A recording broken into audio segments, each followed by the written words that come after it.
जय श्री राम, जय सुहलदेव।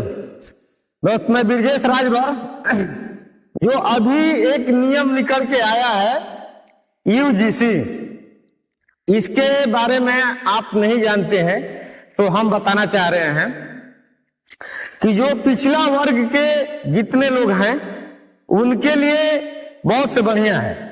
और जैसे मान लीजिए एक्चुअली मैं बता रहा हूं कि जो पिछले वाले हैं सबके लिए नियम सबके लिए एक ही होता है। ऐसी बात नहीं है कि नियम हमारे लिए अलग है, आपके लिए अलग है। पर मैं यूजीसी के लिए समर्थन में हम खड़े हैं। बहुत से लोग उंगली कर रहे हैं, कोई भी अगर चीज होता है तो उसमें उंगली तो आदमी ऑटोमेटिक करता है, उसमें तो कोई कहने की बात नहीं है। जो पिछले वर्ग है अनुसूचित जात के लिए, उसके लिए सही है। जैसे मान लीजिए कि जिस दिन हरिजन एक्ट लगा हुआ था, ठीक उसी का नियम तो ये यूजीसी है, उसी का नियम तो यूजीसी है। आप यूजीसी या हरिजन एक्ट दोनों का नियम एक ही है, थोड़ा उसमें कोई अंतर नहीं है।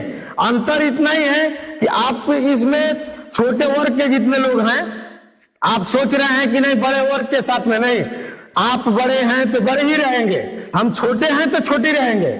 हम ये नहीं कह रहे हैं कि आपको कहना कि आपका गद्दी हम ले रहे हैं, नहीं, गद्दी आपका है तो आप ही का रहेगा। पर यूजीसी जो है जिसके लिए नियम लगा है बहुत बढ़िया लगा है। आप इसके हरिजन एक्ट जिस दिन लगा था आप तो उसके लिए समर्थन में खड़े नहीं थे, आज यूजीसी लग रहा है तो आप उसके समर्थन में खड़े हो गए हैं कि नहीं ये नियम नहीं लगना चाहिए। ये कोई भी नियम सरकार लेती है तो ऐसा ही सरकार गद्दी पे नहीं बैठी है, वो भी कुछ सोच समझ के जानबूझ के वो भी 10 के मीटिंग करती होगी, बहुत से उस पे खोजबीन किया होगा तो जाके नियम निकाला होगा।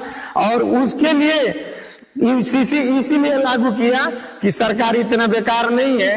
और दो पक्ष की बात नहीं करिए, पक्ष एक ही करिए। सरकार जब अगर नियम नहीं निकालेगी, कानून नहीं निकालेगी तो फिर सरकार क्या करेगी? खाली सरकार क्या बैठ के कुर्सी पे खाली थाना को, पुलिस को, इसको देखेगी? जब नियम निकालेगी तभी कानून और सबका नियम कानून की बना रहेगा, तभी देश में अपना शांति माहौल भी बना रहेगा।